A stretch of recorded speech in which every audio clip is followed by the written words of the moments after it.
বাংলার প্রতি কেন্দ্রীয় বঞ্চনা, 100 দিনের কাজের টাকা, আবাস যোজনা, রাস্তা ও একাধিক জনকল্যাণমূলক প্রকল্পের টাকা অন্যায়ভাবে বন্ধ করে দেওয়ার প্রতিবাদে এবং বহিরাগত অত্যাচারীদের বিসর্জনের অঙ্গীকার নিতে করণদিঘি ব্লক তৃণমূল কংগ্রেস কমিটির উদ্যোগে ব্রিগেড চলোর প্রস্তুতি সভার আয়োজন করা হয় বুধবার করণদিঘি ব্লকের লাহুতরা 2 নম্বর গ্রাম পঞ্চায়েতের কামারতোর হাই স্কুল ময়দানে। পাশাপাশি একই দিনে বাম কংগ্রেস জোট থেকে গ্রাম পঞ্চায়েত নির্বাচনে জয়ী মুজিবুর রহমান, জোট নেতা বাবলু খান, ওয়াসিম সেলিম সহ মোট 50 জন কংগ্রেসে যোগদান করেন।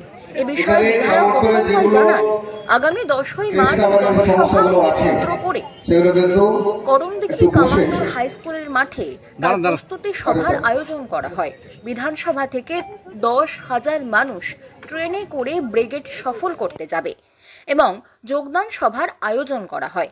এদিন উপস্থিত ছিলেন উত্তর দিনাজপুর জেলা পরিষদের সভাধিপতি পম্পা পাল, করণদিঘির বিধায়ক গৌতম পাল, করণদিঘি পঞ্চায়েত সমিতির সভাপতি নেহা পারভিন, করণদিঘি ব্লক তৃণমূল কংগ্রেসের সভাপতি সুভাষ চন্দ্র সিনহা, 14 নম্বর জেলা পরিষদের সদস্যা কৃষ্ণা সিংহ এবং আরো অনেকেই।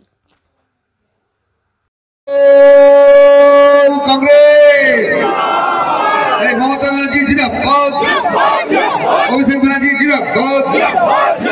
তৃণমূল কংগ্রেস জিন্দাবাদ, করণদিঘি ব্লক তৃণমূল কংগ্রেস জিন্দাবাদ, লাউতরা 2 অঞ্চল তৃণমূল কংগ্রেস জিন্দাবাদ, কামারতোর জিন্দাবাদ, কামারতোর জিন্দাবাদ, লাউতরা 2 অঞ্চল তৃণমূল কংগ্রেস জিন্দাবাদ, কামারতোর জিন্দাবাদ, বন্দে মাতরম, মাতাজি জিন্দাবাদ, অভিষেক ব্যানার্জি জিন্দাবাদ, করণদিঘি ব্লক তৃণমূল কংগ্রেস জিন্দাবাদ, এই তৃণমূল কংগ্রেস জিন্দাবাদ, এই মমতাজি জিন্দাবাদ, অভিষেক ব্যানার্জি জিন্দাবাদ।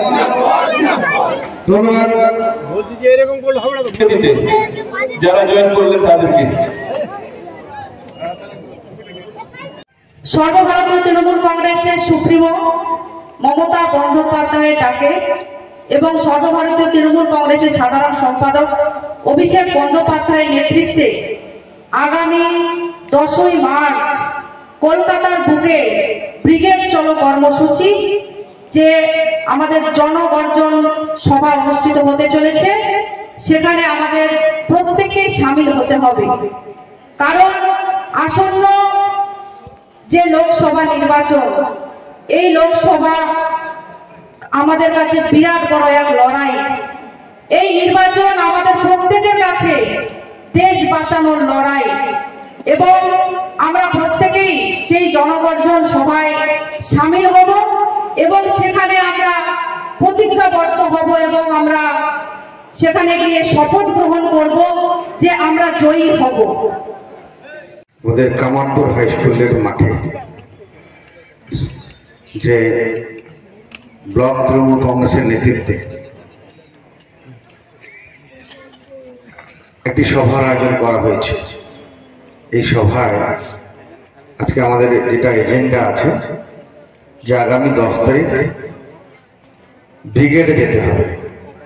কি আমরা 21 জুলাই ব্রিগেডে যাই, শহীদ স্মরণে 21শে জুলাই আমরা ব্রিগেডে যাই, ধর্মতলা যাই, কোনোবার ব্রিগেডও হয়। তো আমরা নির্বাচনের আগে একটি জনগর্জন সভা করা হয়েছে। আচ্ছা, আপনি কোন দল থেকে আজকে যোগদান করলেন, কেন যোগদান করলেন?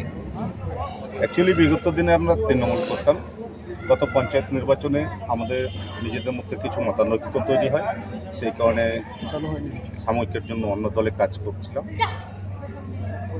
আগামী লোকসভা নির্বাচনে কেন্দ্রে ক্ষমতায় আসীন একটি সাম্প্রদায়িক রাজনৈতিক দলকে উৎখাত করতে একমাত্র নির্ভরযোগ্য নেত্রী মমতা ব্যানার্জি, ওনার আদর্শ নীতি মেনে আমরা লোকসভা নির্বাচনে কেন্দ্রে একটি নিরপেক্ষ সরকার গঠন করার উদ্দেশ্যে আজ তৃণমূল কংগ্রেসে পুনরায় যোগদান করলাম।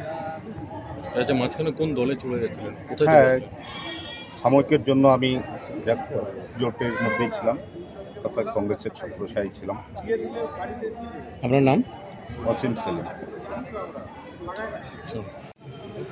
আগামী 10ই মার্চ যে জনগর্জন সভা আছে সেই সভায় আমাদের বিধানসভা থেকে 5,000-এর বেশি মানুষ আমরা ট্রেনে করে যাব এবং সেখানে আমাদের নেতা অভিষেক বন্দ্যোপাধ্যায় আমাদের থাকার ব্যবস্থা করে দিয়েছেন ইকো পার্ক ক্যাম্পে, সেখানে আমরা থাকব এবং 10 তারিখে আমরা ব্রিগেডে গিয়ে আমাদের নেত্রী মমতা বন্দ্যোপাধ্যায়ের নির্দেশ অনুযায়ী আগামী লোকসভা নির্বাচনের কাজ করব।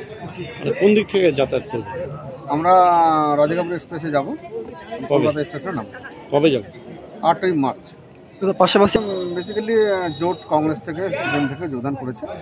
এখন মানুষের বক্তব্য হচ্ছে যে আমাদের লড়াই বিজেপির সঙ্গে, অন্য কোনো ব্যাপার নেই। বিজেপি ভার্সেস তৃণমূল, অর্থাৎ বিজেপিকে রুখতে হবে এবং আমাদের করণদিঘি ব্লকের সাথে সাথে গোটা রাজ্যে বিজেপিকে আমাদের রুখতে হবে, এই আমাদের মূল বক্তব্য।